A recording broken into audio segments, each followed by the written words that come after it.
Hello मेरे प्यारे बच्चों, क्या हाल चाल। बढ़िया सब। आई होप आप सभी अच्छे होंगे और तैयारी भी बेहतर चल रही होगी।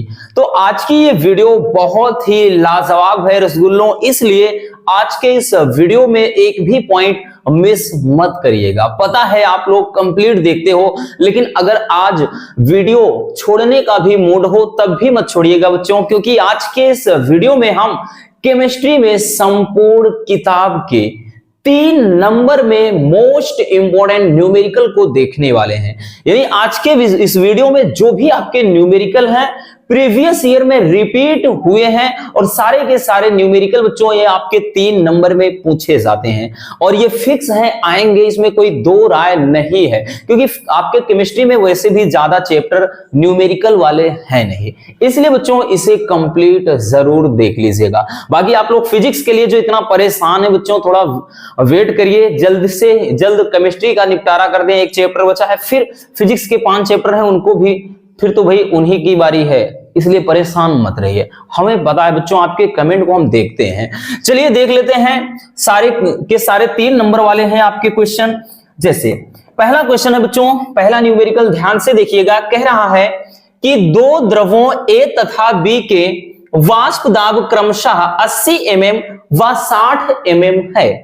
ए के 3 मोल तथा बी के 2 मोल मिलाने पर प्राप्त विलयन का कुल वाष्प दाब क्या होगा।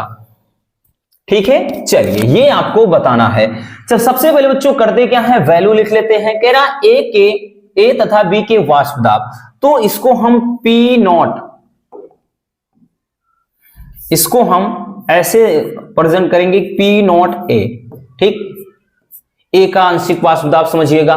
ये कितना है बच्चों, तो ये आपका दिया है कितना, 80 mm दिया है। ठीक, इसी तरह का आपका जो दिया है पी नॉट बी, ये दे दिया है कितना, 60 mm है ना। ये कितना दिया बच्चों, तो 60 mm दे दिया है। आगे कह रहा है ए के 3 मोल, ए के 3 मोल है भाई। ए के मोलों की संख्या, यानी इसको हम Na से दर्शा सकते हैं। तो ए के मोलों की संख्या बच्चों कितनी दे रखा है, तो ये बोल रहा है 3 मोल। और इसी तरह से बच्चों आपका जो बी के मोलों की संख्या दे रहा है वो कितना दिया है, तो वो दे दिया है इधर देखिए 2 मोल। ठीक, यहां तक इतनी बात समझ में आ गई।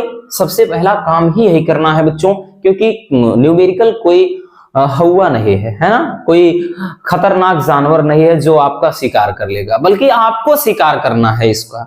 ठीक है, चलिए अब कह रहा है कि कुल वाष्प दाब ज्ञात करना है। तो भाई कुल वाष्प दाब, अब राउल्ट का नियम अप्लाई होगा उसके लिए बच्चों। ठीक है, देखिए आप फार्मूला लगाएंगे कुल वाष्प दाब।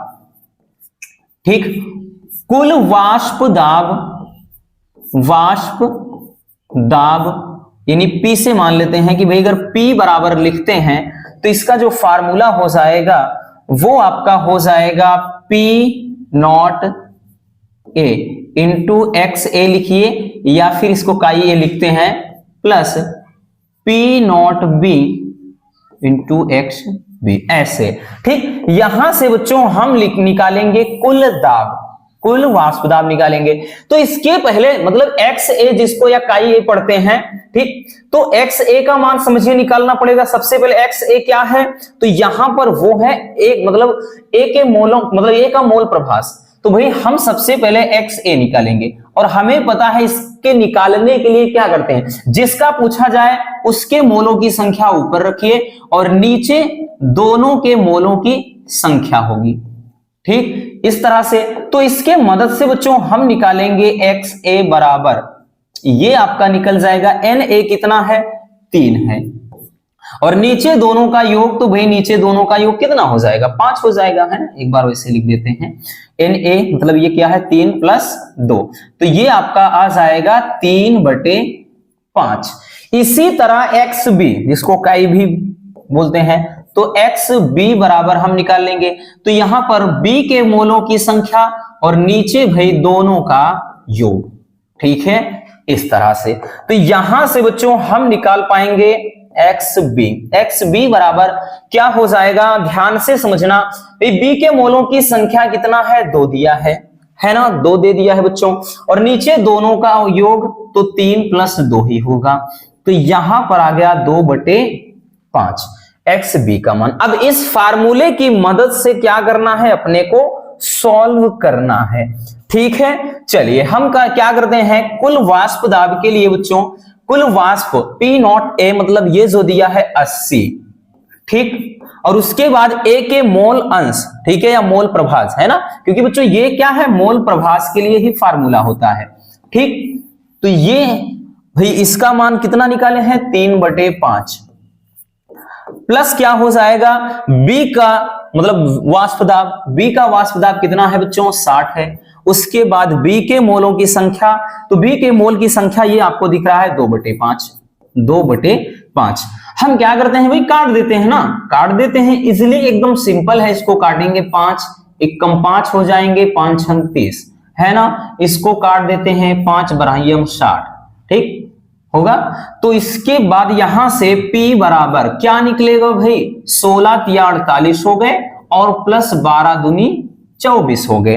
ठीक है, तो ये आ जाएगा आपका P बराबर, यानी कुल दाब, कुल वाष्प दाब P बराबर कितना हो जाएगा बच्चों, 48 और प्लस 24 कितना हो जाएगा, 8 4 12 4 2 6 7, ये 72, ठीक है ना, ये 72 mm इसका वाष्प दाब हो जाएगा। ठीक, तो इस तरह से हम बहुत ही सिंपल तरीके से इस क्वेश्चन को सॉल्व कर सकते हैं। ये थोड़ा यूनिक है बच्चों, थोड़ा डिफिकल्ट है, इसलिए इसको हमने रखा। ठीक, इस टाइप का आपका 2023 में भी पूछा गया है और 2022 में भी आया था। तो ये आपके 3 नंबर वाले न्यूमेरिकल बनते हैं। ठीक, चलिए जल्दी से इसको स्क्रीनशॉट कर लीजिए, फिर हम चलते हैं नेक्स्ट न्यूमेरिकल की तरफ।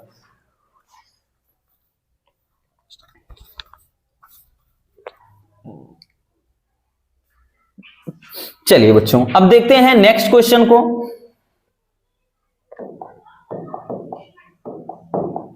अगला क्वेश्चन देख लेते हैं। अगला क्वेश्चन ये भी बेहद शानदार क्वेश्चन है, ध्यान से देखिए बच्चों क्या कह रहा है। क्वेश्चन पहले पढ़िए, ठीक, पहले ध्यान से क्वेश्चन को पढ़िए, बहुत ही प्यारा सा क्वेश्चन है। अगर हम बात करें तो पिछले 1-2 साल से ये दिया नहीं है, इसलिए 2024 में इसके आने की जो संभावना है वो और भी ज्यादा हो जाती है। ठीक, क्योंकि यही करता है बच्चों, इस बार ज्यादा जो मतलब जैसे जिस टॉपिक से उठाता है, परासरण दाब से उठाएगा तो 2 से 3 सेट में उससे रिलेटेड देगा। ठीक, मोलल उन्नयन स्थिरांक उठाएगा, वहां से देगा 2 से 3 सेट में।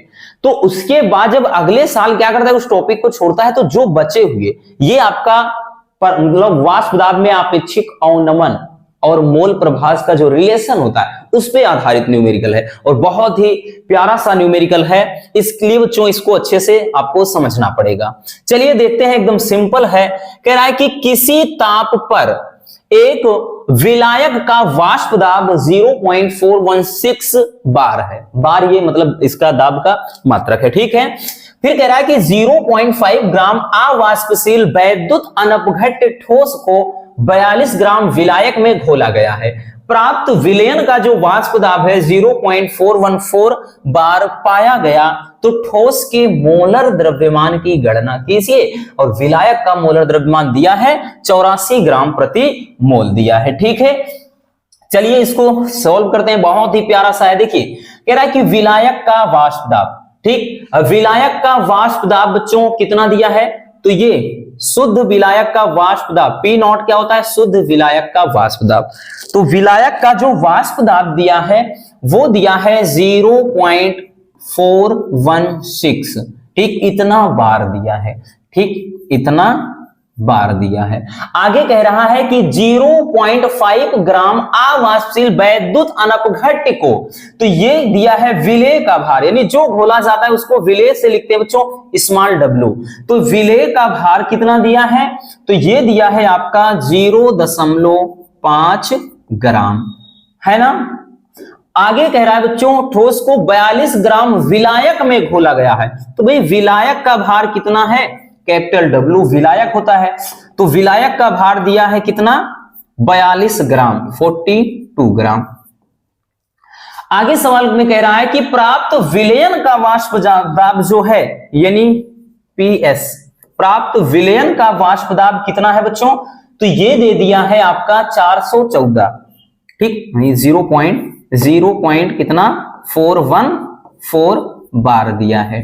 ठीक, आगे सवाल में देखते हैं क्या बोल रहा है। इतना बार पाया गया तो ठोस के मोलर द्रव्यमान की गणना कीजिए। और विलायक का जो मोलर द्रव्यमान है, यानी विलायक को तो भाई हम कैपिटल से ही जो भी होता है, मोलर द्रव्यमान मतलब विलायक का अणुभार। और विलायक का अणुभार कितना दिया है बच्चों, तो विलायक का अणुभार दे रखा है आपका 84, ठीक, इतना ग्राम प्रति मोल। ठीक, इतना ग्राम प्रति मोल दे दिया है। अब सवाल में क्या पूछ रहा है, सवाल में पूछ रहा है ठोस के का मोलर द्रव्यमान, यानी स्मॉल m का मान पूछ रहा है बच्चों। ये शायद हाईलाइट ना होगा, दिख रहा होगा।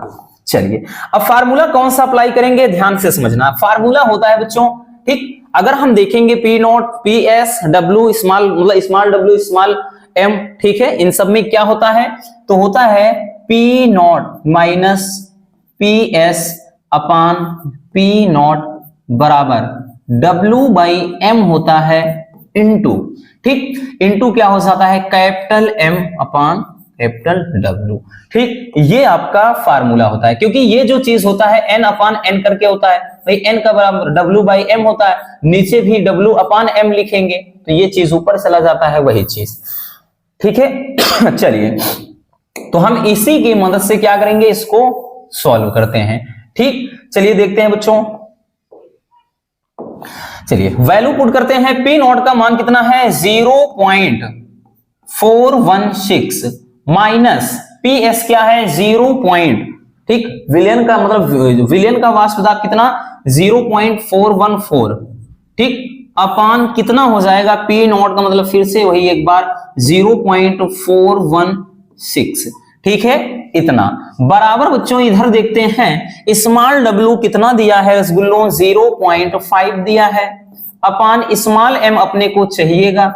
ठीक, ये अपने को चाहिए। अब उसके बाद जो कैपिटल एम है, कैपिटल एम 84 ग्राम प्रति मोल है, और साथ ही साथ कैपिटल डब्ल्यू कितना है, तो कैपिटल डब्ल्यू विलायक का भार 42 है। ठीक, 42 ग्राम है। चलिए इसको क्या करते हैं, थोड़ा काट देते हैं, कटने वाली चीजें जो हो। 42 दूना कितना हो गया, 42 दूने 84 हो गया। ठीक है, हाँ इतना हो गया। उसके बाद यहां से भाई इसको माइनस करते हैं तो क्या हो जाएगा बच्चों, ध्यान से देखिएगा, इसको जब घटाएंगे, ठीक, पूरा का पूरा घटेगा 0.00, ठीक, 0.002 हो गया, और नीचे 0.416 हो गया, बराबर यहां पर 0.5 इंटू 2 हो गया, और नीचे m हो जाएगा। ठीक भाई, इसका गुना कर देते हैं, 1 मिनट इधर देखिएगा। इसका जब हम गुना कर देंगे बच्चों, इसको तो ऐसे उतार लेते हैं एक बार, 0.002 हो गया, और नीचे कितना है 0.416 है ना, 416 है बच्चों। 5 दूने 10 होता है, तो सीधा सीधा 1 हो जाएगा, ये 1 अपान m हो जाएगा। इसका अगर हम क्रॉस गुणा कराते हैं तो भाई कितना हो जाएगा 0.002 m बराबर 0.416, तो चाहिए अपने को m बराबर 0.416 अपान 0.002। ठीक, अब डायरेक्टली भी हम काट सकते थे, लेकिन इसलिए ऐसा लिख रहे हैं ताकि आपको कोई दिक्कत ना हो। अब बच्चों अगर आपको जैसे दशमलव हटाना, ऐसे अगर मान लेते हैं दशमलव में काटने में दिक्कत होती है, तो दशमलव के बाद जितने अंक हों उतने जीरो लगा करके आपको गुणा कर देना। भाई जैसे 3 है 1000 से गुणा करिए, अगर दशमलव के बाद 2 अंक होता 100 से गुणा करते, 1 अंक होता 10 से गुणा करते। तो इसका हम क्या करेंगे, प्रमेयीकरण ऊपर भी 100 से और नीचे भी 100 से, ठीक, सॉरी 1000 से, क्योंकि 3 अंक है।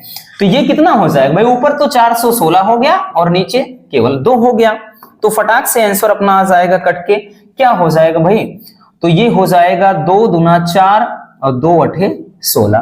ठीक, जो m का मान आया, m का मान कितना आ गया, तो m का मान आ गया 208। ठीक, इतना ग्राम प्रति मोल लिखना चाहेंगे या m का मान डायरेक्टली ऐसे 208 लिख देंगे। बात समझ में आई? ठीक है, देखिए यहां पर ध्यान देना, दोनों डायरेक्टली कट रहे हैं, ऐसा नहीं कि आप 2 दूना 4 2 अठे 16 कर दो, ठीक, तो 28 दूना 56 ही होगा, 208 जाएगा, इतना याद रखना। ठीक, तो इस तरह से इसको हम लगाते हैं। अब इसमें चाहे जो भी आपका न्यूमेरिकल आए, चाहे जो भी पूछे, हम बहुत ही इजिली निकाल सकते। इसमें पूछता क्या भाई, इसका भी मान पूछ सकता है, पीएस का मान भी पूछ सकता है, स्मॉल डब्ल्यू पूछ सकता है, स्मॉल एम पूछ सकता है। ठीक, स्मॉल एम तो इसी में पूछा, कैपिटल एम पूछ सकता है, कुछ भी पूछ सकता है बच्चों। तो इस फार्मूले में कुछ भी पूछ सकता है, लेकिन क्या है, अपने को बहुत ही सिंपल तरीके से एकदम ठंडे मन से लगाना है। समझ में आया? चलिए बच्चों, इसको भी जल्दी से स्क्रीनशॉट कर लीजिए।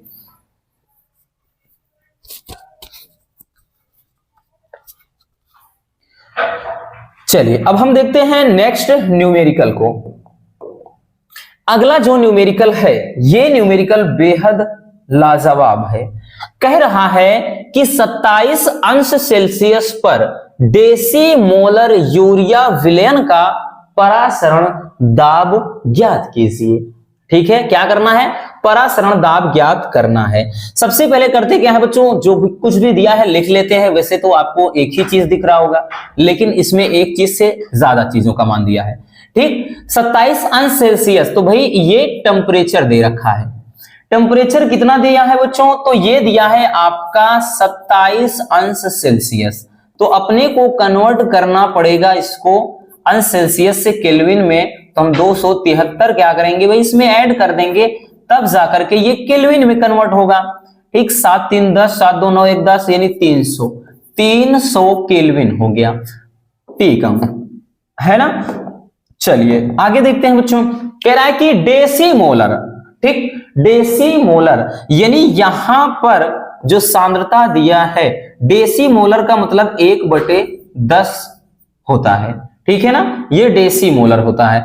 तो मतलब यहां पर जो डेसीमोलर का मतलब वही चीज की 1/10 m दे दिया है। C का मान यानी सांद्रता दे दिया है बच्चों। और कुछ होता है? ठीक, तो इसमें भाई R का मान तो कांस्टेंट ही होता है। R का मान नियत 0.0821 ATM। ठीक, ऐसे करके तो ये मान हो जाता है। अब उसके बाद इसको अपने को सॉल्व करना है, तो भाई इसके लिए फार्मूला जो होता है हम लगाएंगे बच्चों। कौन सा फार्मूला? परासरण दाब। ठीक, परासरण दाब। तो परासरण दाब के लिए जो फार्मूला होता है, वो फार्मूला क्या होता है बच्चों? पाई बराबर CRT। ठीक, पाई बराबर CRT। वैसे पाई बराबर कई फार्मूला होता है, CST भी लिखते हैं, पाई बराबर N/VRT लिखते हैं। ठीक है ना, इस तरह से। तो आप बिल्कुल कंफ्यूज मत होना, तो जो चीज दिया है उसी पर लिखेंगे। बाकी अगर बच्चों यहां पर और कुछ भी देता तो पाई बराबर N/VRT ऐसे भी लिखा जाता है, या इसी को पाई बराबर जब W वगैरह स्मॉल W M का मान देता तो हम W/M इंटू VRT ऐसे भी लिखते। तो जहां जैसे जरूरत होती है, अगर स्मॉल W यानी विलेय का भार वगैरह पूछा होता, ठीक, आयतन वगैरह दिया रहता, तो हम ये अप्लाई करते। बाकी यहां पर मोलों की संख्या देता या फिर आयतन, तब ये अप्लाई करते। तो इतना याद रखना बच्चों, क्योंकि परासरण दाब के कई फार्मूले होते हैं। तो इससे क्या करेंगे हम, बहुत ही सिंपल तरीके से इसको सॉल्व करेंगे। पाई बराबर C का मान तो 1/10 है भाई। ठीक, उसके बाद R का मान, ठीक है, R का मान कितना? 0.0821 ये हो जाएगा। और T का मान कितना है बच्चों? तो 300 है। ठीक है, तो भाई 1 0 से 1 0 तो वैसे ही कट जा रहा है। ठीक, अब इसके बाद हम क्या करेंगे? पाई बराबर, इसको 0 ऐसे उतार लेते हैं, गुणा कर देते हैं। 3 कम 3 हो गए बच्चों, 3 दूनी 6 हो गए, और 3 अठे 24 हो गए, और 3 0 0 हो गए। ठीक है, यहां पर है, और उसके बाद ये पाई, तो इतना ATM हो जाएगा, ATM। लेकिन बच्चों इसको देखिए, 1 2 3 4, ठीक, यानी 4 अंक के बाद अपने को दशमलव चाहिए, तो भाई 1 2 3 4 दशमलव यहां हो जाएगा। जो पाई का मान आएगा वो आएगा 2.46। इतना ATM आप लिख सकते हैं। ठीक, यही क्या हो जाएगा, हमारा राइट आंसर हो जाएगा। आई बात समझ में? बहुत ही प्यारा सा है छोटा सा, लेकिन बच्चों इसको जब भी पूछा गया है 3 नंबर में ही पूछा गया है, इसलिए अच्छे से इसको थोड़ा आप प्रैक्टिस कर लेना। बात समझ में आई? चलिए रसगुल्लों, इसको जल्दी से स्क्रीनशॉट कर लीजिए।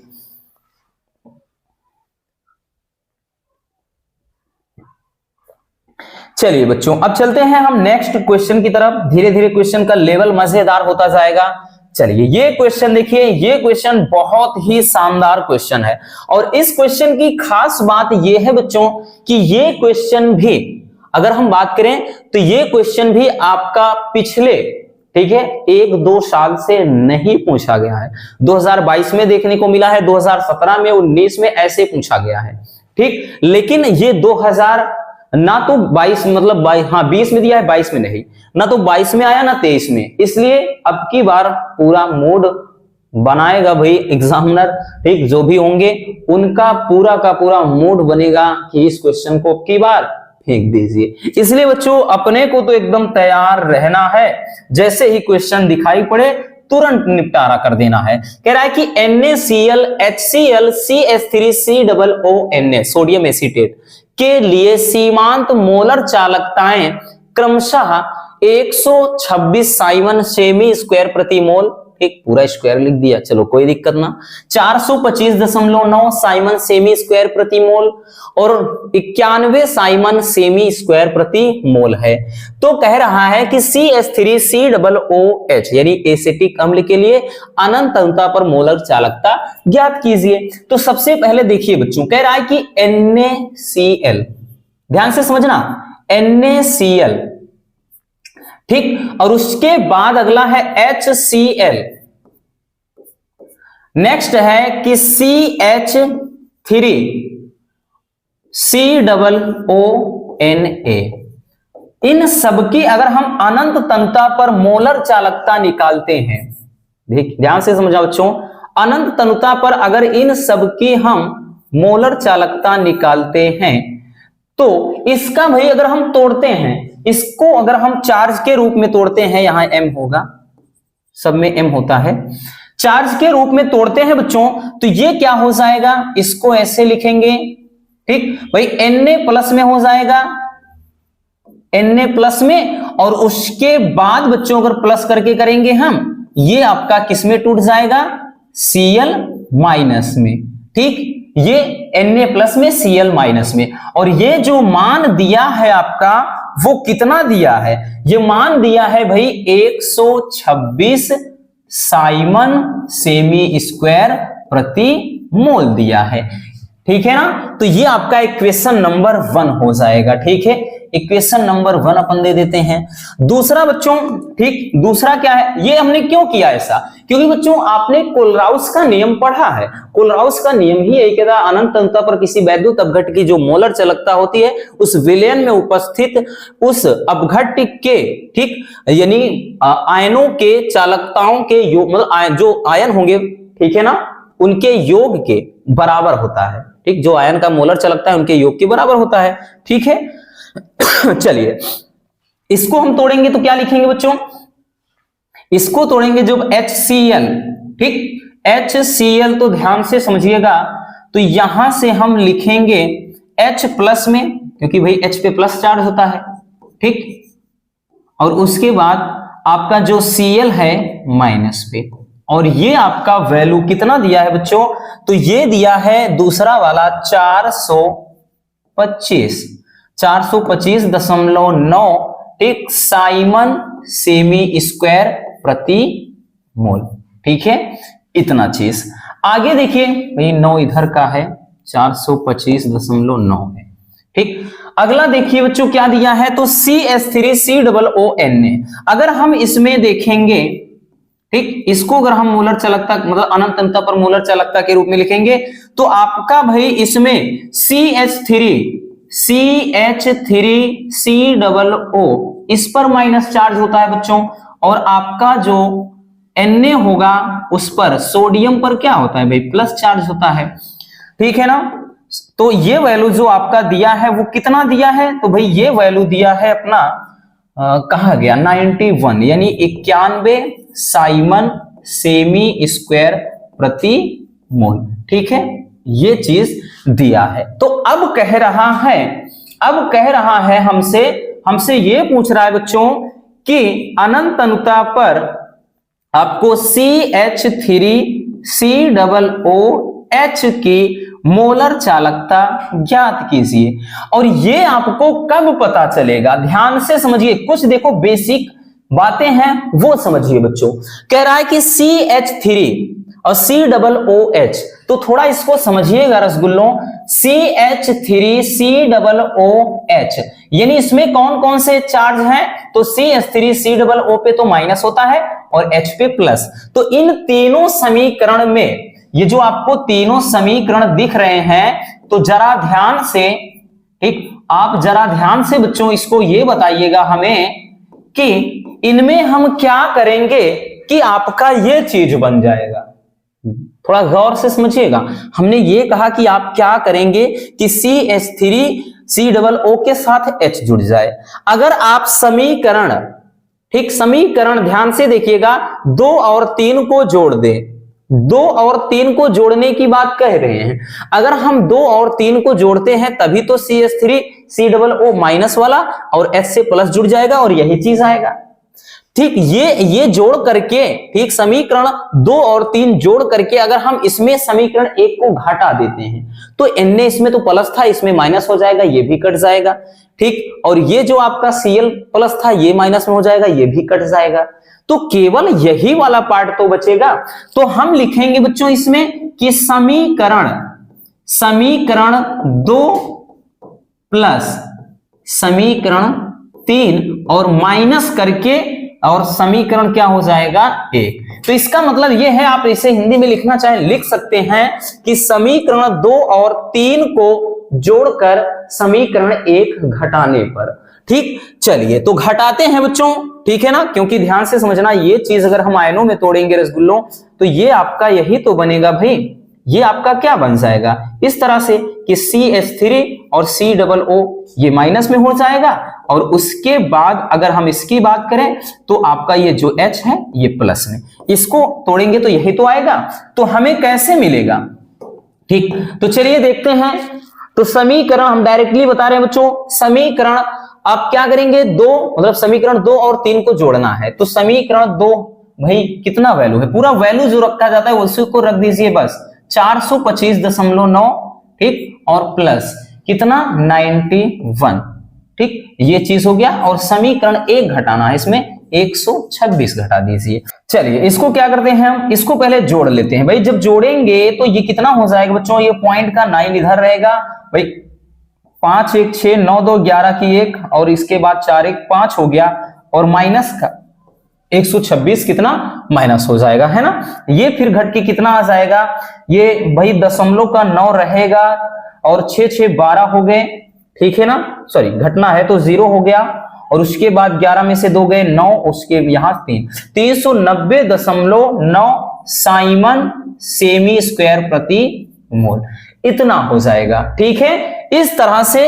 आप कोलराउस के नियम पर आधारित न्यूमेरिकल को बहुत ही सिंपल तरीके से सॉल्व कर सकते हैं। अगर ये चीज नहीं समझ में आया तो थोड़ा हम आपको समझा देते हैं कि ये चीज भाई हमने इस चीज को ऐसा क्यों लिखा।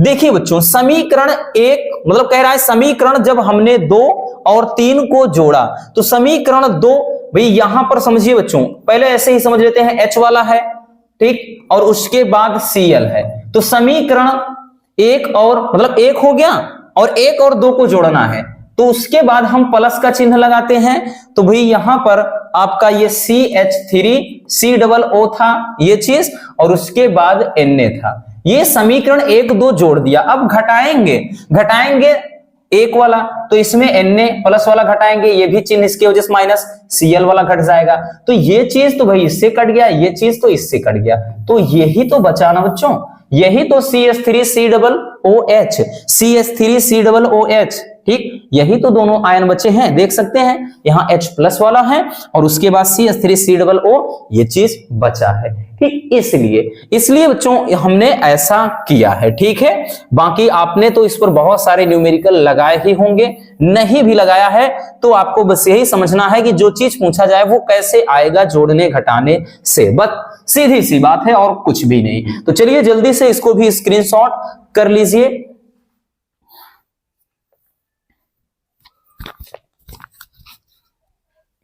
चलिए बच्चों, अब हम देखते हैं नेक्स्ट न्यूमेरिकल को। अगला न्यूमेरिकल क्या है भाई? तो अगला न्यूमेरिकल है आपके, ठीक, किताब का एक बहुत ही प्यारा सा न्यूमेरिकल। ठीक, इसमें बोल रहा है कि 0.05 मोल प्रति लीटर सोडियम हाइड्रोक्साइड विलियम के कॉलम का जो व्यास है वो 2 सेमी एवं लंबाई 100 सेमी है। कह रहा है विलयन की कॉलम का वैद्युत प्रतिरोध 5.55 गुणे 10 के घात 3 ओम है। तो इसकी प्रतिरोधकता, चालकता एवं मोलर चालकता ज्ञात कीजिए। बहुत ही सिंपल है बच्चों।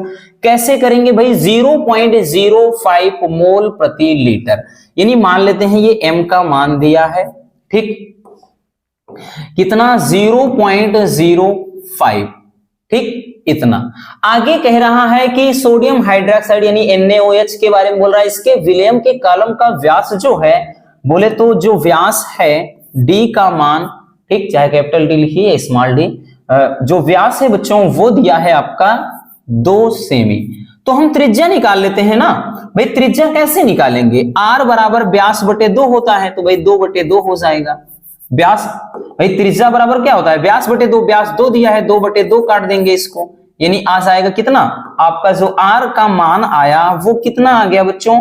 तो वो हमारा आ गया 1 सेंटीमीटर, ठीक, त्रिज्या आ गया। व्यास इतना दिया था, त्रिज्या। आगे कह रहा है कि लंबाई जो है, यानी जो L का मान है, कॉलम की लंबाई है बच्चों, वो कितना दे दिया है भाई? 100 सेमी, ठीक, 100 सेमी दिया है। सब कुछ सेमी में है तो मीटर में करने की जरूरत है नहीं। आगे विलेन की कॉलम का वैद्युत प्रतिरोध, मतलब R का मान भी दे दिया है। R का मान कितना है बच्चों? तो R का मान दिया है 5.5, ठीक, 5 गुणे 10 के घात 3 ओम।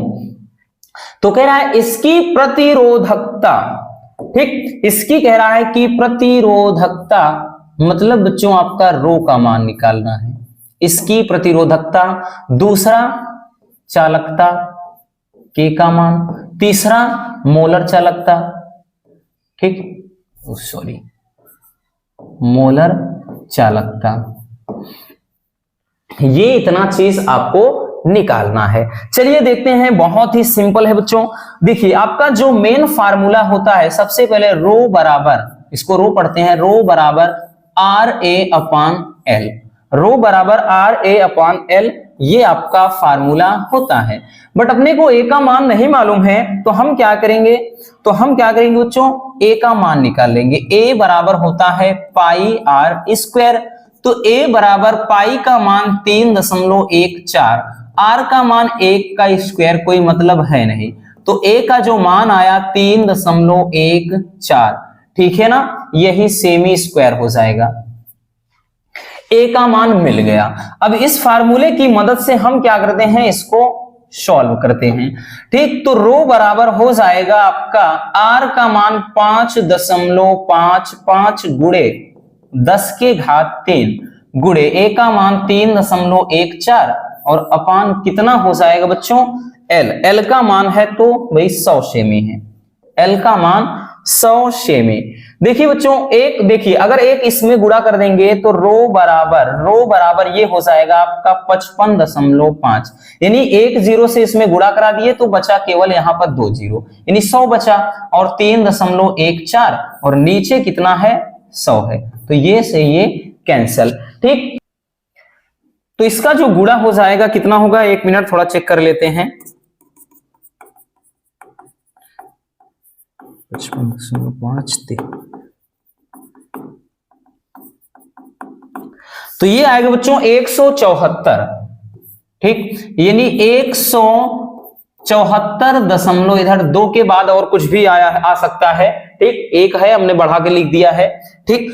तो ये हो जाएगा 174.2 ओम सेमी, क्योंकि सेमी में है तो भाई सेमी में ही लिखेंगे। तो हमारा एक आंसर तो मिल गया भाई, एक आंसर अपने को मिल गया।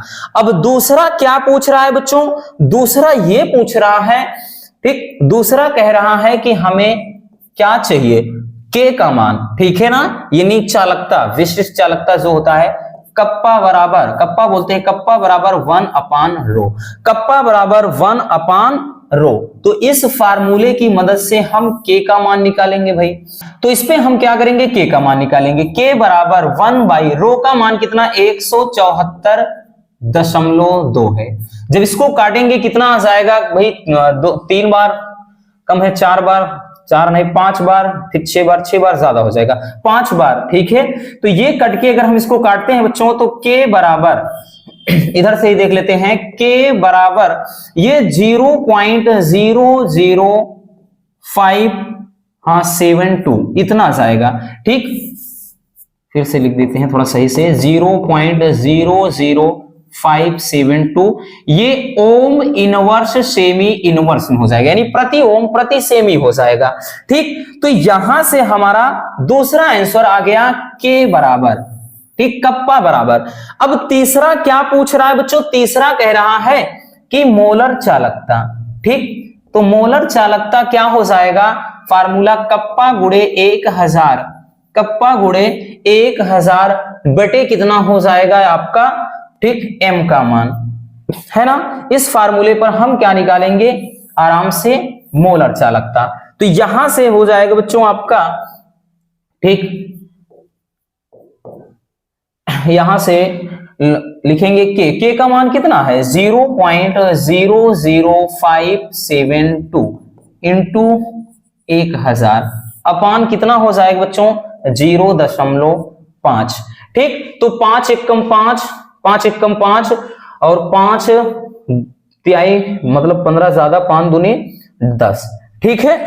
तो ये मान के चलिए ये आपका कट के आएगा बच्चों लगभग में 112 दशमलव समथिंग, 1 2 कुछ भी है, ठीक, इतना आ जाएगा, क्योंकि 5 एकम 5 हो गया, 5 एकम 5 2 7, 5 चौके 20, 14 होगा, सॉरी यहाँ पे 114.12 जो भी आए, ठीक है।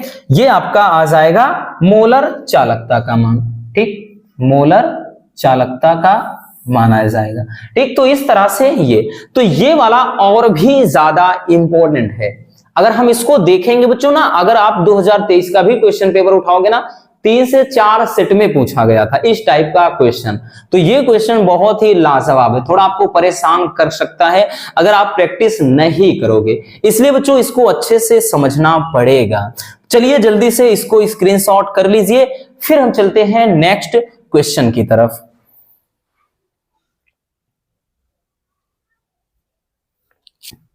चलिए अब हम देखते हैं बच्चों नेक्स्ट क्वेश्चन। अगला क्वेश्चन क्या है, तो अगला क्वेश्चन काफी लाजवाब है, ठीक। नेक्स्ट क्वेश्चन, ये क्वेश्चन बहुत ही प्यारा है और बहुत ही ज्यादा इंपॉर्टेंट भी है, ठीक, बहुत ही ज्यादा इंपॉर्टेंट भी है। ये 3 नंबर तो छोड़िए, कभी कभार इसको 4 नंबर में पूछता है। कह रहा है कि सिद्ध कीजिए कि प्रथम कोटि की अभिक्रिया के 90% पूर्ण होने में जो लगा समय है वो अर्ध आयु काल का 3.3 गुना होता है। चलिए देखते हैं होता है कि नहीं होता है, भाई वो पता चलेगा भी। चलिए कह रहा सिद्ध कीजिए कि प्रथम कोटि की अभिक्रिया, तो बच्चों हम क्या करेंगे, प्रथम कोटि की अभिक्रिया के लिए निकालते हैं। सबसे पहले प्रथम कोटि की अभिक्रिया के लिए, ठीक, अभिक्रिया के लिए, तो प्रथम कोटि की अभिक्रिया के लिए ध्यान से समझिएगा। आपका सबसे पहले हम जो वैल्यू दिए हैं बच्चों वो लिख लेते हैं। देखिए ए बराबर, हमेशा बच्चों याद रखना, ए प्रारंभिक सांद्रता जब भी परसेंटेज वाला केस आए तो ऑल टाइम 100 होगा। क्या होगा बच्चों, 100 होगा, बिना सोचे समझे आपको 100 लिखना है। और दूसरा जो a माइनस एक्स होगा, a माइनस एक्स होता क्या है, ये t समय के बाद सांद्रता होती है। तो a माइनस एक्स होगा कितना बच्चों, तो भाई 100 में से हम कह रहे हैं 90% पूर्ण हो जा रही है, तो ये कितना आ जाएगा आपका 10%, है ना। 90% पूर्ण हो जा रहा है मतलब, ठीक, तो 10% तो बचा बच्चों, तो ये 10 हो गया। अब उसके बाद डायरेक्टली हम आते हैं फार्मूले पर। फार्मूला हमारा होता है कि बच्चों, फार्मूला होता है कि t बराबर या k बराबर k, वेग स्थिरांक निकालेंगे तो k बराबर, नो k नहीं निकालेंगे, t यहां से 90 लिख देंगे, 90%, ठीक। तो t 90 लिखेंगे, t 90 बराबर होता है फार्मूला 2.303 बटे, ठीक, यहां पर क्या होता है k इंटू लॉग बेस, ठीक, लॉग बेस यहां पर ए का मान कितना है 100 है, ठीक, अपान, एक मिनट पहले फार्मूला लिख लेते हैं, में थोड़ा दिक्कत होगा आपका, ठीक। के बराबर होता है बच्चों, मतलब टी बराबर लिखिए, या क्या के बराबर होता है आपका 2.303 अपान, यहां पर के होता है भाई, चाहे के यहां लिखिए चाहे यहां, ठीक। उसके बाद लॉग बेस 10 ए अपान ए माइनस एक्स, ये फार्मूला होता है, ठीक है ना। फार्मूला बेहद जरूरी है, याद होना, इसलिए अच्छे से समझ लीजिए। अब इसी पर हम क्या करते हैं, रख देते हैं वैल्यू।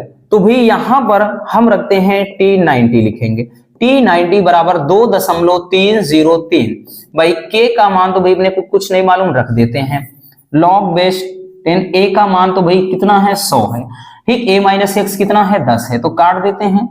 तो यहां से T90 बराबर कितना आ गया 2.303 बटे के आ गया, क्योंकि log 10 बचा और log 10 का मान 1 होता है, उससे मतलब है नहीं।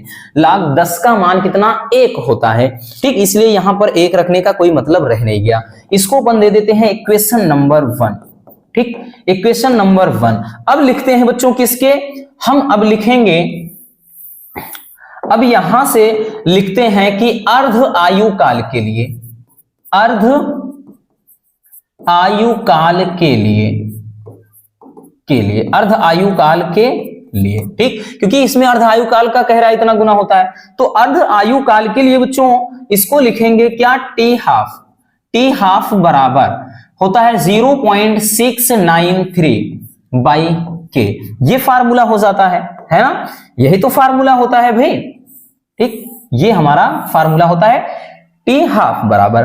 तो इसको अपन लिख लेते हैं वही चीज, में कुछ भी नहीं करना, इसमें टी हाफ बराबर 0.693 बाई के, जो फार्मूला है आपका यही फार्मूला ही पूरा छाप देना है, क्वेश्चन नंबर 2 दे दीजिए।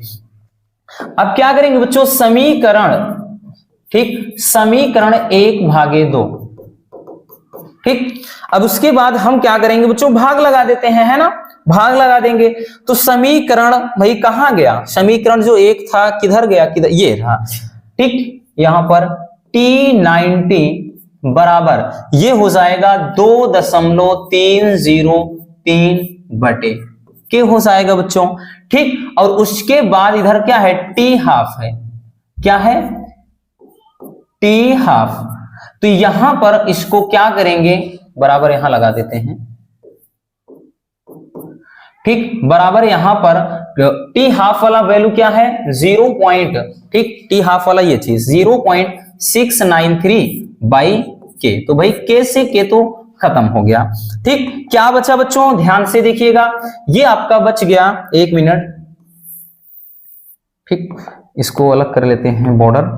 तो यहां पर T90 अपान, ठीक, अपान नहीं करेंगे, ऐसा करते हैं बराबर करके 2.303 और बटे यहां पर 0.693 बचा, और इसको टी हाफ, ठीक, टी हाफ इधर हम गुणा करा देते हैं, ठीक, टी हाफ ये गुणा हो गया। अब इसको काट देते हैं ना, इसको हम काटेंगे तो 6 दूनी 12, 6 त्रिक 18, 6 चौके 24, तो ये 3 बार 3.3 बार में निपट जाएगा। तो T90 बराबर कितना हो जाएगा 3.3 और उसके बाद इधर टी हाफ, ठीक है, कितना हो गया बच्चों, टी हाफ। अब जरा देखिएगा हमारा क्वेश्चन क्या था, हमारा क्वेश्चन क्या था बच्चों, हमारा क्वेश्चन यही तो था कि सिद्ध कीजिए, गौर से समझिएगा, कि सिद्ध कीजिए कि कह रहा है कि प्रथम कोटि की अभिक्रिया के 90% पूर्ण होने में जो लगा समय होता है वो अर्ध आयु काल का गुणा, मतलब का कितना होता है 3.3 गुना होता है। बस यही अपने को प्रूव करना था। बात समझ में आई ना, बहुत ही प्यारा सा क्वेश्चन है। तो चलिए जल्दी से इसको स्क्रीनशॉट कर लीजिए, क्योंकि बच्चों ये अक्सर हमने बताया ना आपका 4 नंबर में भी कभी कभार पूछ लेता है, बाकी तो 3 नंबर का तो श्योर है जरूर आएगा, ठीक है। चलिए जल्दी से इसको स्क्रीनशॉट कर लीजिए। चलिए बच्चों अब हम देखते हैं नेक्स्ट न्यूमेरिकल को। अगला जो क्वेश्चन है वो हमारा क्वेश्चन सेम इसी तरह का है जैसे पहला क्वेश्चन, यानी इसके पहले जैसा था सेम उसी तरह का है। इसमें कहा है कि सिद्ध कीजिए कि प्रथम कोटि की अभिक्रिया के, ठीक, प्रथम कोटि की अभिक्रिया के 3/4 पूर्ण होने में लगा समय अर्ध अभिक्रिया को पूर्ण करने में लगे समय का दोगुना होता है। अब की बार दोगुना की बात कर रहा है बच्चों। चलिए कोई दिक्कत ना। अब इसको कैसे सॉल्व करेंगे बच्चों, चलिए वो देखते हैं। इसमें क्या करेंगे हम, ध्यान से समझिएगा। कह रहा है कि इसमें प्रथम कोटि की अभिक्रिया के 3/4 भाग पूर्ण होने में, तो सबसे पहले प्रथम कोटि की अभिक्रिया लिख लेते हैं ना। फार्मूला क्या होता है, के बराबर बच्चों, के बराबर लिखिए या फिर हमने कहा टी बराबर, ठीक, टी बराबर 2.303 बटे क्या होता है बच्चों, के log base 10a upon a minus x. 10 लिखिए या ना लिखिए कोई दिक्कत ना। ये आपकी प्रथम कोटि की अभिक्रिया का फार्मूला हो जाता है ना, ये फार्मूला होता है। अब देखिए बच्चों हमें करना क्या है भाई, t के स्थान पर क्या लिखेंगे, तो t के स्थान पर t 3/4 बोल रहा है, और उसके बाद जो a का मान होगा बच्चों, a का मान कितना हो जाएगा, तो भाई a का मान 100 ही लेकर चलेंगे अपन, ठीक। और x का मान यहां पर ये जो आपको दिख रहा है ना, आपको भाई परेशानी हो सकती है इसमें। x बराबर बच्चों कह रहा है जो भाई प्रथम कोटि की अभिक्रिया के 3/4 भाग पूर्ण होने में, तो 100 में इसका हम 100 का 3/4 भाग निकाल लेते हैं। 100 का 3/4 तो 4 55 में 100, ठीक। तो जो x का मान आया, x का मान ये दिया है बच्चों आपका कितना, तो x का मान दिया है 75। तो यहां से अब हम निकालेंगे क्या, a minus x. a minus x का मतलब कितना आ गया बच्चों, तो 100 माइनस 75 यानी कितना आया, 25। ये चीज आ गया, ठीक है। चलिए अब हम क्या करते हैं, इसी फार्मूले की मदद से सॉल्व करते हैं। तो t के स्थान पर t 3/4 बराबर 2.303 बटे के हो गया बच्चों, और log बेस 10 a का मान 100 है, a माइनस एक्स का मान कितना है 25, ठीक। 25 कट जाएगा ना, 25 चौके 100 हो गया, ठीक। तो ये हो जाएगा t 3/4 बराबर 2.303 बटे के हो गया, और log 4 log 4 का मान कितना, देखो जब log 2 का मान 0.3010 होता है जब, तो log 4 का मान भाई 2 का गुणा कर देंगे तो 0.6420 मतलब 6020 इतना आ जाएगा, ठीक। 6020 इतना। बाकी अगर हम इसको क्या करते हैं, गुणा कर देते हैं इसमें। जब हम गुणा करेंगे बच्चों तो कितना बार जाएगा, तो गुणा देख लेते हैं, 1 मिनट। 303 है, यहां पर कितना है 0.60 है, ठीक 2। तो ये आएगा बच्चों कितना, ये आ जाएगा आपका 1.386, ठीक। इतना अपान के हो जाएगा, ठीक है। तो इसको अपन दे देते हैं इक्वेशन नंबर 1। क्या करते हैं बच्चों, इक्वेशन नंबर 1 देते हैं। अब अर्ध आयु काल के लिए निकालते हैं, अर्ध आयु काल के लिए, ठीक।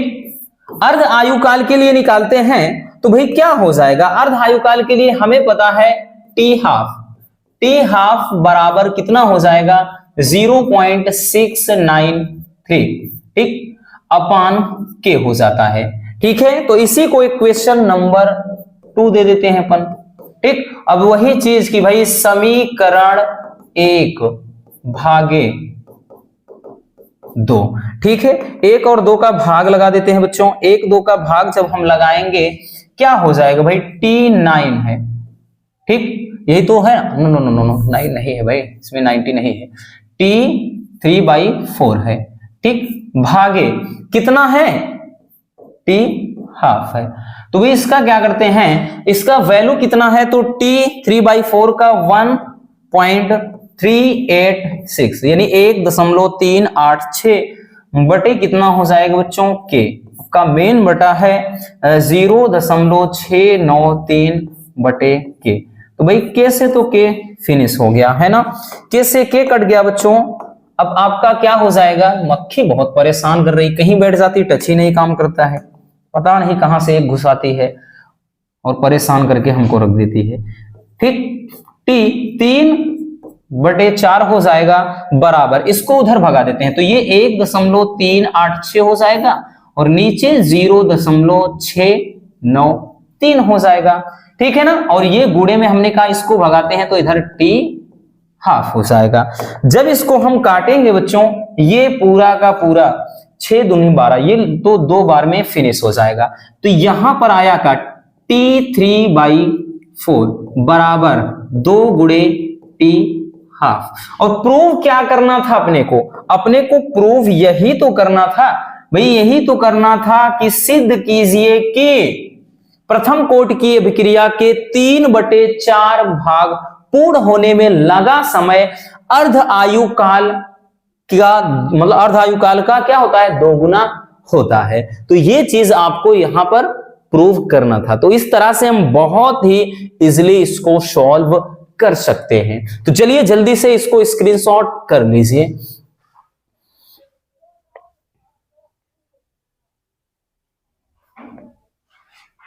हो गया बच्चों, तो बस आज के इस वीडियो में इतना ही। और भी ज्यादा आपके इसमें न्यूमेरिकल है, लेकिन आपके जो मोस्ट इंपॉर्टेंट रिपीटेड न्यूमेरिकल थे, जो बार बार रिपीट हुए हैं प्रीवियस ईयर के एग्जाम में, हमने उसी को पिक किया है। यकीनन इससे आपको काफी ज्यादा हेल्प मिलेगी बच्चों। इनको अच्छे से तैयार कर लीजिएगा, प्रैक्टिस कर लीजिएगा। बाकी मिलते हैं किसी और शानदार टॉपिक के साथ। अगर वीडियो पसंद आई हो तो प्यार से एक लाइक कर देना, और नए हैं तो चैनल को सब्सक्राइब जरूर कर लीजिए। Love you, bye bye, take care. और हाँ, एक प्यारा सा कमेंट करना बिल्कुल मत भूलिएगा।